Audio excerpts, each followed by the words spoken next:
오늘 본문은 예수님이 대제사장과 장로들과 서기관들 앞에서 이제 신문 받는 이 모습을 보여줍니다. 그러나 이들이 억지로 사형시키려고 증거를 많이 잡잖아요. 증거를 많이 모집하고 있는 가운데에 그 증거들이 어떻게 사형을 처할 만큼의 증거들을 아직까지 찾지는 못하고 있고 거짓 증거가 막 많이 나오는 이때에 예수님이 아무 말도 하지도 않고 침묵하고 있었다. 그러니까 오히려 대제사장이 야 너는 왜 아무 말도 하지 않느냐? 이 여러 가지 일들 있는데 너 왜 아무 대답도 하지 않네? 이렇게 말할 정도로 우리 주님은 사람들이 죽이려고 막 별의별 말 다 하는데 아무 말 하지 않아요. 왜 아무 말 하지 않냐는가요?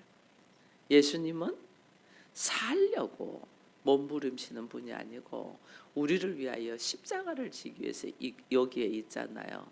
그러니까 예수님은 죽으시기 위해서 여기에 있기 때문에 거짓 증거들이 막 난무하면서 어떻게 하면 예수를 죽이려고 하는 데는 아무 말씀하지 않는 거야.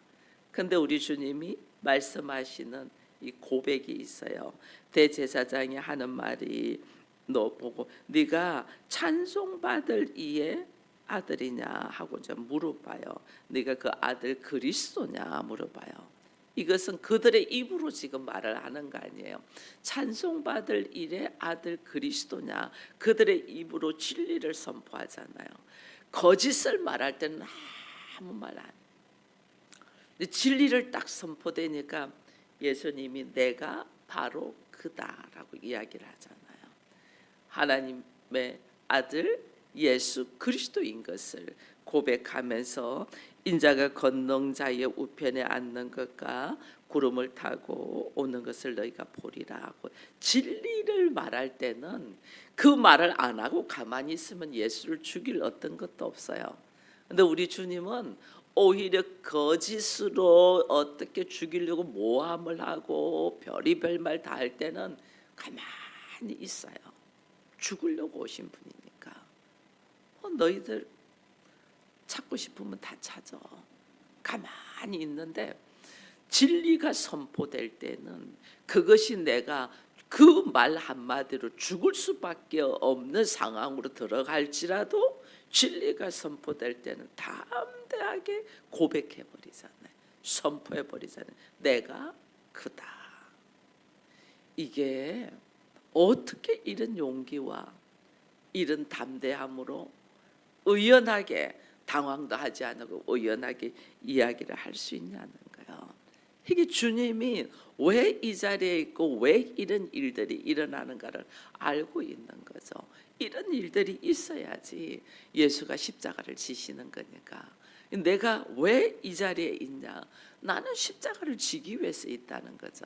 그러니까 어떤 말들을 해도 아무 소리도 안 하고 있다가 진리가 선포될 때는 그것이 내가 죽음 앞으로 갈 수밖에 없는 결정적인 단서일지라도 선포하잖아요.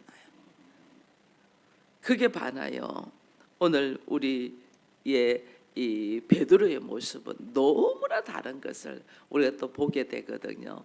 예수님은 내가 그러라고 이야기하고 난 다음에 대제사장은 자기의 옷을 찢고 더 증인이 필요 없다. 이 신성 모독죄를 딱 넣어서 사형에 처하도록 하잖아요. 이 사람들도 들고 일어나요. 다 예수를 사형에 처해 죽여야 된다고 들고 일어나요. 들고 일어나면서 오늘 보니까 우리 주님이 말씀 한마디로 내가 그다. 내가 하나님의 아들 그리스도라는 이 선포의 말씀 한마디로 어느 정도로 사람들이 예수님을 조롱하고 괴롭히고 핍박하냐면 65절에 보니까 어떤 사람은 그에게 침을 뱉으며 그의 얼굴을 가리고 주먹으로 치며 네가 선지자 노릇이나 해. 그리고 하인들은 손바닥으로 쳤다. 하인도 종들도 예수를 쳤다는 거죠. 그러니까 종보다 못한 모습으로 예수님이 이 자리에 있는 거예요. 그게 우리가 진리 앞에서는 내가 어떤 상황에 처할 거라는 걸 우리 주님은 아시는 거죠. 아시지만은 처절할 만큼 바닥으로 떨어져서 우리 주님이 어떻게 종보다 못한 자 수치를 다 겪는 거예요. 그 예수. 왜? 우리를 위하여. 우리가 그 모습인데 그런 우리를 살리고 우리로 하여금 하나님의 아들이 될 수 있게 하기 위하여 하나님의 아들이신 예수가 침뱉음을 당하고 가시면류관을 치고 머리를 구타당하고 주먹으로 얼굴을 맞고 하인들도 종들도 손바닥으로 예수를 때리고 이게 뭐냐는 거예요. 이게 우리의 허물과 죄를 감당하기 위해서 친히 예수님께서 뺨을 맞으시며 그 힘든 자리로 내려가면서 그것을 당당하게 견디고 있잖아요. 한 영혼을 구원하기 위하여 우리 주님이 이 당하신 이 모습을 보면 우리는 정말 나는 예수 때문에 어떤 수치와 어떤 모욕을 내가 받았나 보면 정말 부끄럽죠.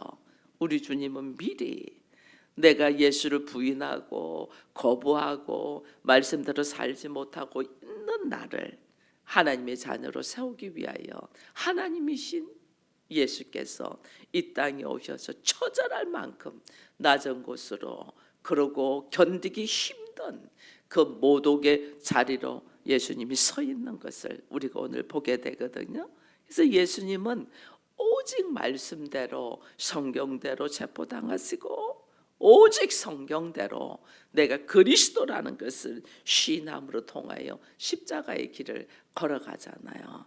그러니 우리가 이 인류의 심판하는 것이 우리는 심판주로 오시면 백마를 타고 와가지고 뭐 이렇게 큰 권세로 심판할 줄 알았는데 하나님 방법은 인류를 심판하는 것이 능력을 행하는 것이 아니고 오히려 십자가의 길을 감으로써 진짜 참된 능력이 뭔가를 보여주는 거예요. 여러분 모든 것이 다 할 수 있는데 내가 모든 것을 내려놓고 하나님의 말씀에 의지하여 십자가를 진다는 것만큼 정말 담대하고 용기 있고 능력이 있는 것 이게 없어요. 내가 다 할 수 있는데도 그냥 내려놓고 하나님의 뜻을 하나님 보시기 좋은 대로 한다는 것이 이게 엄청난 능력인 거예요. 이 은혜 속에서 오늘 우리가 이 자리에 있다는 것을 깨달으면서 예수 그리스도께서 받으신 이 수많은 고통이 오늘 나를 위하여 묵묵하게 감당한 그 길을 보면서 나도 예수 그리스도를 위하여 내가 그와 함께 연합되고 하나 되어라 했거든요.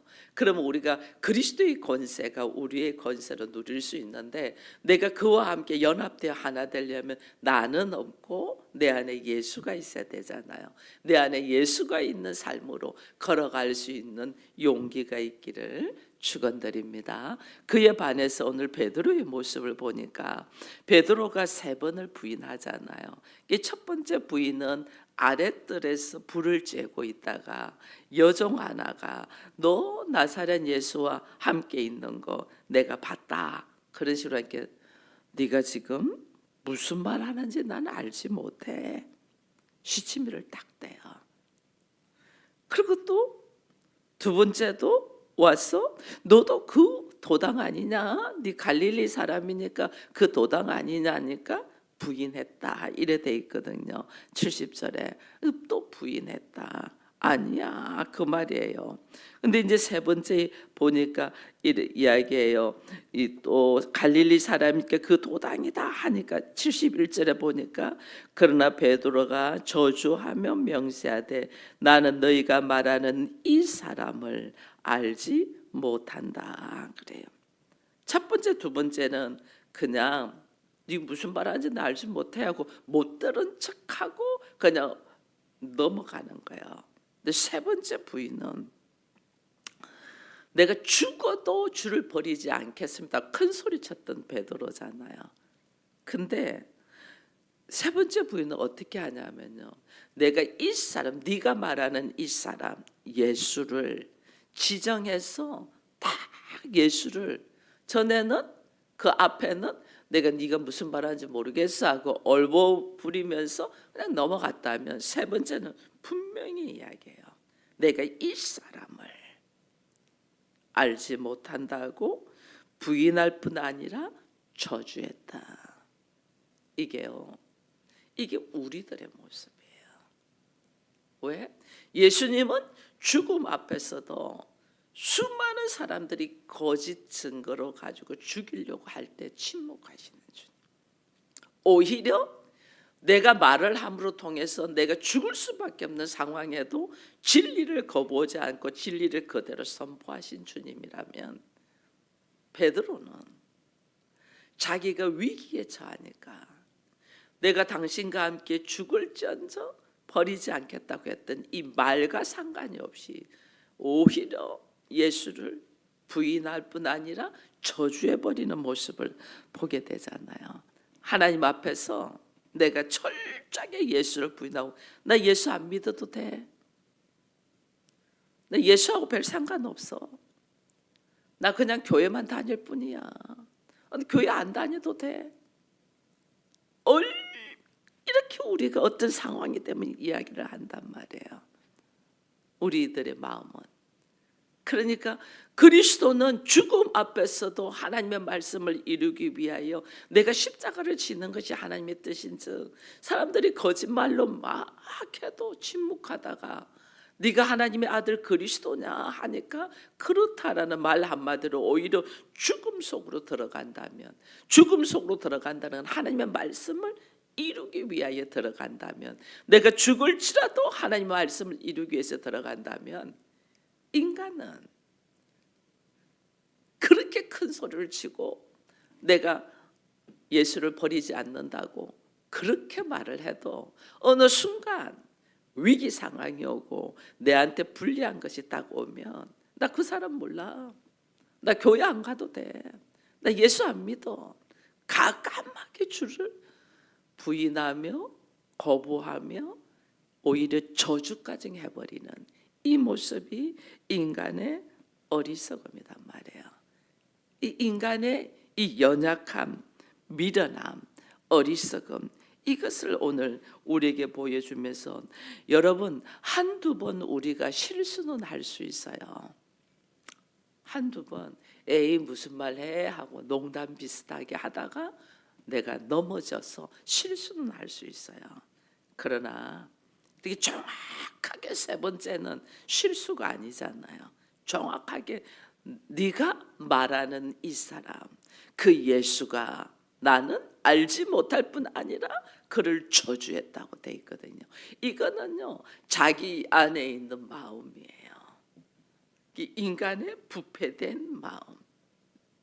예수는 끝까지 하나님 앞에서 내가 누구인가를 시인했다면 인간은 이 부패된 마음이라 내가 힘들고 어려우면 말도 안 되는 진리를 거부해 버린단 말이에요.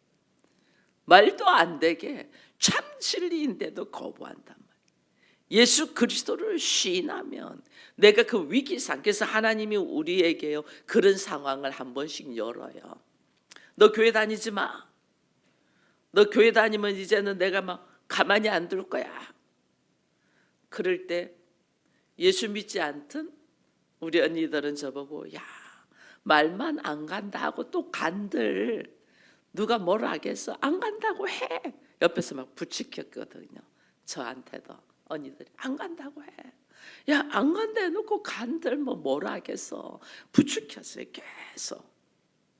근데 저 안에는 이 장면 그 어린 시절의 이 장면 베드로가 예수님을 3번 부인한 이 장면이 딱 떠오르는 거예요.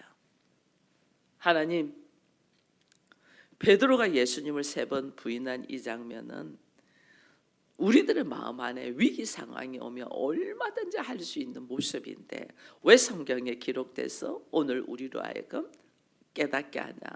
나는 이렇게 하지 말라고. 그 어린 마음에 그 생각이 딱 들어오는 거예요. 나는 베드로는 예수님이 수제자입니다. 누구보다 모든 인류의 대표로 될 수 있는 사람, 이 수제자가 예수님을 처절할 만큼 부인했다면 오늘날 나는 아주 작은 아이고 볼품 없고 힘없는 자지만은 예수를 부인하지 않게 해주십시오. 이 마음이 쫙 들어오는 거야. 그리고 그냥 맞아서 정신 잃었거든요. 그게 이제 죽음으로 가는 거죠. 근데 하나님은 그 과정을 그냥 정말이에요. 어린 아이가 그냥 아빠 잘못했어요. 제가 다시는 그러지 않을게요. 말 한마디만 하면 넘어갈 것을 그 말 한마디 아니하고 딱 예수를 부인하지 않는 그 모습 속에서 우리 하나님은 저를 어떻게 그 과정을 통과시켰다니까요. 우리는 일상에서 하나님이 그런 환경을 탁 열어요. 네가 그동안에 열심히 예수를 믿고 말씀을 의지하고 믿음으로 살고자 했던 것이 정말 내가 어느 순간에 그것을 부인할 수밖에 없는 상황으로 몰아넣는다니까요. 나도 모르게 내가 입에서 하는 말이 무슨 말이냐는 거예요. 예수를 부인하느냐 아니면 예수를 끝까지 시인하느냐, 이것을 우리 주님 보신단 말이에요.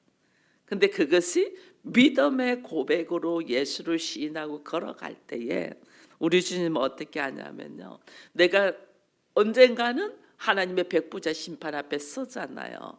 그때 내가 예수를 사람들 앞에서 시인한 것처럼 그 예수님이 오늘 나를 하나님 앞에서 시인할 때 우리는 거기서 통과되는 거예요. 우리 주님이 기회를 주는 거예요. 내가 그리스도를 시인할 때 나도 심판대 앞에서 예수 그리스도께서 내가 이 사람을 압니다. 내 안에 그리스도가 있음을 그리스도께서 인정해 준단 말이에요. 그래서 우리는 열려있는 여러 가지 사양이 있습니다. 내가 어떤 상황에서 모욕을 당하고, 예수가 오늘 모욕을 당했잖아요. 침을 뱉으면서, 주먹으로 맞으면서, 하인들에게 뺨을 맞으면서 조롱을 받으면서도 우리 주님이 묵묵하게 이것을 감당하신 것처럼 나의 상황에서도 말도 안 되는 주먹으로 얻어맞는 것 같은 고통, 침뱉음을 당하는 것 같은 인격적인 모욕과 조롱, 그리고 나보다 말도 안 되는 종이 나를 그냥 때리면서 나를 완전 모욕하는 이 상황으로 들어갈 때도 우리는 예수를 시인하며 걸어갈 수 있냐는 거예요. 그 모습을 하나님이 오늘 우리에게 말씀하시는 거예요. 사보세의 72절에 이제 마지막에 이런 일이 있습니다. 달기 두 번째 울더라. 예수께서 네가 오늘 밤에 달기 두 번 울기 전에 나를 세 번 부인하리라는 말씀을 하셨잖아요. 이에 베드로가 예수께서 자기에게 하신 말씀, 곧 달기 두 번 울기 전에 네가 세 번 나를 부인하리라는 하심이 기억이 돼요. 그 일을 생각하고 울었더라. 이래 돼 있어요. 여러분, 첫 번째 닭이 두 번 울어. 첫 번째 닭이 울 때는 새벽 4시쯤에 울거든요. 그럼 두 번째 닭이 울 때는 한 새벽 한 5시쯤 돼서 울어요.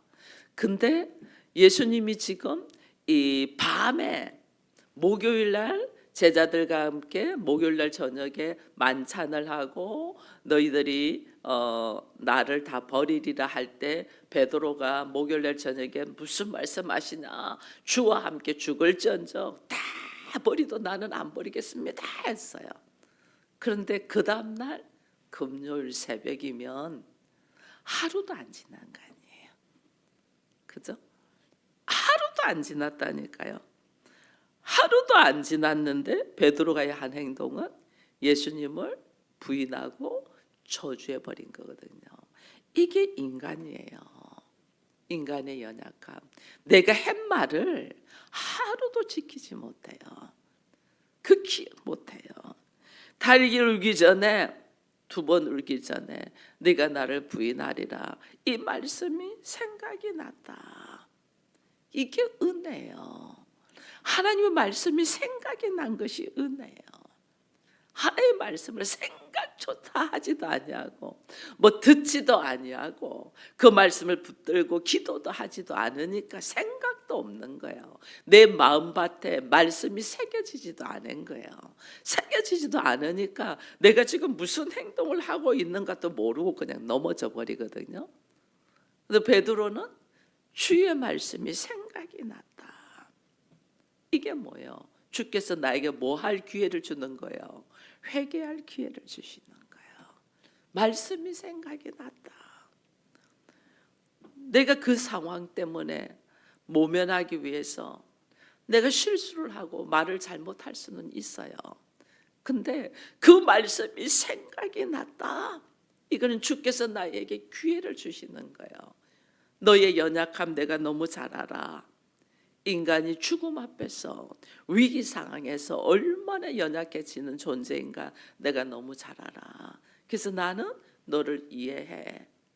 그러나 말씀이 생각이 나도록, 이 말씀이 생각나도록 하는 것은 성령의 역사거든요. 성령님은 우리로 하여금 의에 대하여, 죄에 대하여, 심판에 대하여 가르친다고 했거든요. 그러니까 말씀이 생각이 났다. 하나님께서 나로 하여금 너의 실수와 잘못을 회개할 기회를 준다는 거죠. 베드로가 밖으로 나가서 말씀이 기억이 나서, 말씀이 생각이 나서 통곡하며 자기의 연약함, 인간의 어리석음, 하나님, 나는 믿음이 좋은 줄 알았고 나는 그래도 이렇게 신앙생활하고 왔은즉 나는 어떤 상황에도 주를 부인하지 아니하고 말씀으로 걸어갈 줄 알았더니 이런 상황이 되니까 그냥 예수를 부인해 버리네요. 이런 연약한 내 모습을, 이 믿음 없는 내 모습을 밝히 보도록 주님이 우리로 하여금 깨닫게 하시고 그 말씀이 생각이 나서 회개의 기회를 준다는 것은 나로 하여금 새롭게 담담으로 일어서도록 하나님이 일하신다는 거예요. 그러므로 오늘 우리가 복음으로 살기 위하여, 말씀으로 살기 위하여 우리는 어떤 모습으로 걸어가냐면 우리 주님이 하나님의 아들이시면서 이 땅에 오셔서 오직 하나님 보시기에 좋은 모습으로 성경에 기록된 대로만 사셨잖아요. 그러면 우리도, 여러분, 우리는 그렇게 성경대로 살 수 있는 존재가 아니에요. 위기 상황이 오고 내가 생각지도 못한 상황이 오면 그냥 베드로처럼 예수를 버린다니까요. 그런 우리예요. 그런 우리인 것을 내가 인정하고 내 안에 예수가 없으면, 내 안에 말씀이 없으면, 내 안에 성령의 역사가 없으면 나는 언제든지 주를 거부하고 부인하고 저주할 수 있는 존재라는 걸 빨리 인식하고 주님 항상 내 안에 계셔서 나로 하여금 시험에 들지 아니하도록 인도하여 주옵소서. 그게 우리가 주기도문 하잖아요. 일용할 양식을 주옵시고 나로 하여금 시험에 빠지지 아니하도록. 우리는 시험에 빠질 수밖에 없는 존재라니까요. 근데 내가 시험에 빠지지 않으려면 어떻게 해야 되냐? 내 안에 말씀이신 예수가 계셔야 되고 내 안에 부활하신 예수의 영, 그리스도의 영, 성령이 함께 하셔야만이 내가 그렇게 시험에 빠지지 않는단 말이에요. 그래서 날마다 우리의 기도가 부활하신 예수가 내 안에 계시고 그 성령으로 오늘 내가 무슨 말을 할 것인가를 입술에 말을 달라고 기도해야 돼요. 우리가 누구를 만나잖아요. 누구를 만날 때에 내가 무슨 말을 해야 될지를 모를 때가 있거든요. 그러나 주님, 내 입술에 말씀을 주셔서 내가 하나님 보시기에 좋은 모습으로 말하게 하여 주옵소서. 어떤 상황이 일어날 때도요, 우리는 이렇게 하고 싶은데 그래 어떻게 돼야 될지 모를 때가 있잖아요. 그럼 항상 제가 기도하는 것이 있었어요. 하나님 보시기에 좋은 모습으로 해결되게 하시고 그 일 하나님 보시기에 좋은 모습으로 이 결과가 일어날 수 있도록 하나님 나를 주관해 주십시오. 이렇게 기도하거든요. 그러면 그 어떤 상황에서도 우리의 생각으로 막 하려고 하면 이것이 모순된 모습으로 갈 수 있어요. 내가 어떻게 결정해야 되고 무슨 말을 해야 되고 모를 때는 하나님 보시기에 좋은 모습으로, 하나님 혹 내가 생각하고 있는 것이 하나님 뜻이 아니면 그런 말을 하지 않게 하시고 그런 모습으로 일이 진행되지 아니하도록 주께서 역사하셔서 하나님 보시기에 좋은 모습으로 될 수 있도록 내 입술에 말을 넣어주시고 그런 또 대화를 할 수 있도록 환경을 열어달라고 그렇게 기도하는 거예요. 그러면 주님께서 나에게 무슨 말을 해야 되고 또 말할 것도 뿐 아니라 분위기 조성을 그렇게 만들어 주세요. 늘 우리는 내 생각대로 내가 원하는 대로 내 고집대로가 아니고 하나님 보시기에 좋은 모습으로 주의 뜻이 이루어지기를 원한다고 기도하며 걸어가면 그 시간에 주의 성령이 역사하신다는 걸 알고 내가 한 번은 넘어지고 실수할 수 있지만은 미리 기도하고 준비하지 않으면 언제든지 넘어지거든요. 나라는 존재가 그렇다니까요. 베드로가 이렇게 넘어졌는데 우리가 안 넘어지겠냐고요. 그러나 성령이 역사하시고 주의 말씀이 내 안에서 기억나게 하시면 하나님의 어떤 환경에서도 예수 그리스도를 신하며 걸어가는 삶을 살 수 있도록 인도하신다는 걸 알고 오늘도 이 새벽에 깨워서 기도하는 여러분들을 축복합니다. 그리고 내 안에 말씀이 들어가서 이 말씀이 나의 삶으로 일어날 수 있도록 말만 하는 사람이 아니고 삶이 되게 해달라고 우리가 기도하되 하나님은 우리의 머리털조차도 세신 바 되잖아요. 여러분 내가 혼자 있을 때의 마음가짐을 하나님은 아시고 내가 누군가를 만나서 이야기하고 대화할 때에 무슨 말을 하는가를 하나님은 다 아셔요.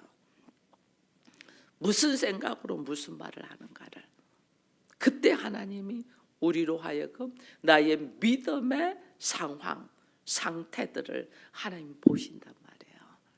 그리고 또 그 믿음의 상황, 상태들이 내가 하나님 보시기에 좋은 모습으로 넘어가면 그 다음 단계에 하나님의 나라를 볼 수 있도록 해주신단 말이에요. 신앙이 우리가 광야를 걷는 모습이거든요. 광야를 걸을 때 하나님이 하시는 것은 전부 다 하나님을 발견할 수 있고 하나님이 옆에 계심을 알게 한단 말이에요. 만나를 먹이시면서 하나님이 우리와 함께 하시고 낮에는 구름 기둥으로 밤에는 불 기둥으로 함께 하시면서 하나님이 이끄심을 인식하도록 만든단 말이에요. 그러고 나고 내 안에 하나님이 함께 계시다를 딱 믿고 나니까 하나님은 어디로 가냐면 홍해를 건너고 요단을 건너서 여리고로 들어가게 하잖아요. 여리고가 어때요? 엄청나게 세상으로 단단하게 문이 닫혀 있는 무엇으로도 넘어질 수 없는 여리고를 들어가게. 그 정복을 어떻게 들으면 오직 믿음으로. 그 믿음을 나한테 주기 위하여 이 모든 환경을 열심히 일하신단 말이에요. 그럼 내 안에 하나님이 함께 계시고 하나님이 나에게 주신 말씀이잖아요. 여리고를 우리 보고 막 싸우라 하지 않아요.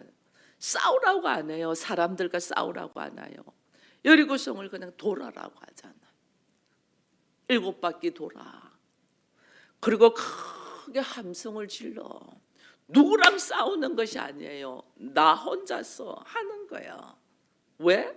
나의 믿음을 테스트한단 말이야. 하나님은. 우리 눈으로 봐요. 그 견고한 여리고가 내가 이거 7바퀴 돈다고 무너지는 것이 상식적으로 말이 안 되잖아요. 그죠? 정탐꾼을 보냈더니 거기는 무기를 갖고 있고 힘 있는 사람들이 있어. 우리는 메뚜기 갖고 그들의 밥이라고 했거든요. 근데 여리고성을 돌아. 내가 할 수 있는 것은 돌아란 말씀대로 도는 거예요. 말씀대로. 근데 그 여리고성이 어떻게 해요? 무너지잖아요. 이런 하나님이 하셔. 나에게 하나님이 요구하는 거 뭐냐면 믿음이라니까요. 예수가 하나님의 아들 그리스도냐? 너에게 예수가 그리스도냐? 너에게 예수가 왕이냐? 구세주냐? 대제사장이고 선지자냐? 이 믿음이 있냐는 거예요. 이 믿음이 있으면 그 믿음의 고백을 할 때 나는 죽는 것처럼 힘들어요. 왜? 예수님이 내가 그다, 네가 하나님의 아들 그리스도냐 할 때 내가 그리스도라는 고백 속에서 십자가에 죽잖아요. 내가 믿음의 고백을 하면 환경은 나를 죽이려고 들어와서 나는 십자가에 죽을 수밖에 없어요. 그러나 그 과정 너머에 하나님이 나를 어떻게 일하시는가를 깨달으면 완전 상황이 역전된다니까요. 그 경험을 우리가 삶 속에서 해야만이 하나님의 살아계심을 내가 확신하며 어떤 상황이 우리를 밀고 들어와도 두려워하지 않는단 말이에요. 근데 베드로는 이걸 경험을 못한 거죠. 하나님이, 예수님이 수시로 말씀하셨어요. 깨어서 기도하라. 시험에 들지 아니하도록 깨어서 기도하라. 수번 말했는데도 안 들어요. 이걸 안 들어요. 그러니까 어떻게? 상황이 딱 열리니까 그냥 넘어져 버리는 거예요. 깨어서 기도하여 하나님이 우리와 함께 계시고 그 예수는 나를 위하여 십자가를 지셨을 뿐 아니라 부활하셔서 오늘 우리와 함께 계심을 믿고 내 입술에 말을 넣어주시고 나의 삶의 길을 하나님의 나라로 인도하시는 것을 믿음으로 나간다면 우리는 오늘도 이 아침에 우리가 오늘 무슨 일이 일어날지 모르잖아요. 근데 그 일어나는 이 일들을 믿음으로 극복하며 승리할 줄로 축원드립니다. 기도하겠습니다. 하나님 감사합니다. 오늘은 큰 소리 쳤던 베드로와 자기 자신을 처절하게 내려놓고 기도하신 예수님께서 결국은 십자가 앞에서 어떤 모습을 보였나 보니 오직 진리를 말하기 위하여 십자가도 마다하지 아니하고 선포하신 예수 그리스도와 자기가 살고자 참 진리이신 예수를 부인하고 저주해버리는 이 베드로의 연약함을 보면서 우리의 모습들을 보게 됩니다.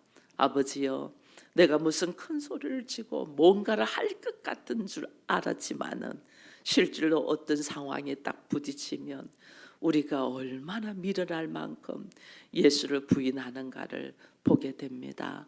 아버지여, 이 연약함을 아시기에 주께서는 우리에게 성령을 보내주셔서 우리를 도우시고 인도하십니다. 주의 인도하심에 따라서 순종하며 걸어갈 수 있도록 깨어있는 우리가 되게 하시고 말씀이 기억되고 생각나여 혹여나 내가 실수하였다면 회개하며 오직 주의 뜻으로 걸어가는 아름다운 모습으로 살아갈 수 있도록 역사하여 주옵소서. 우리 주의 은혜가 우리에게 있음을 감사를 드리며 예수님의 이름으로 기도드리옵나이다. 아멘.